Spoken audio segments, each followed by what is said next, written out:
పాములు పగపడతాయా? ఈ విషయంపై ఎన్నో సినిమాలు వచ్చాయి. అసలు పాములకు జ్ఞాపకశక్తి ఎంత ఉంటుంది? ప్రముఖ వైద్యులు మరియు జనవిజ్ఞాన వేదిక వ్యవస్థాపకులు డాక్టర్ వెన్నపూస బ్రహ్మారెడ్డి పాములను గురించి మనకు అందిస్తున్న ఆసక్తికరమైన అంశాలను ఇప్పుడు చూద్దామా? పాములు పగబడతాయని పెద్ద నమ్మకం మనకి. ఎక్కడో దారిలో పాము కనపడుతుంది, రాయి తీసుకుని కొడతాం, అది పారిపోతుంది. పాములు చాలా పిరిగి జంతువులు. బేసిక్గా మామూలుగా ఏ జంతువు అయినా మొదట పారిపోవడానికే ప్రయత్నం చేస్తుంది. పారిపోవడానికి ఎటువంటి అవకాశం లేదనుకున్నప్పుడు అది చిన్న జంతువు అయినా తిరగబడడానికి సిద్ధపడుతుంది.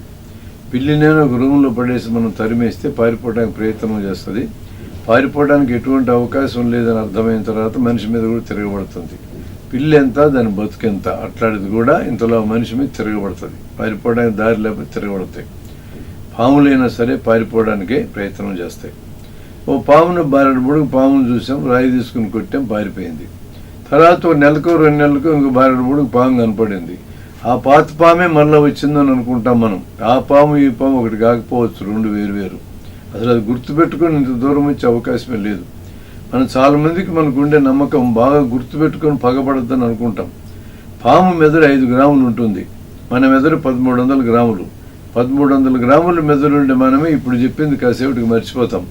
అట్లాంటిది 5 గ్రాముల మెదడున్నటువంటి పాముకి ఎవరు రాయి విసిరేస్తున్నారో వాడు ఎవడో గుర్తుపెట్టుకునే అవకాశమే లేదనేది జంతుశాస్త్రం ప్రకారం స్పష్టమైనటువంటి విషయం.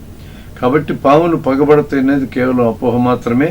అలాంటి అపోహ కలగడానికి ఆధారం కూడా ఏంటంటే, ఒక 100 గొర్రెలను ఒక చోట మనం చూస్తే అన్ని గొర్రెలు ఒకలాగానే కనపడతాయి. కానీ గొర్రెలను కాసేతను ప్రతి గొర్రెని విడివిడిగా గమనించగలడు.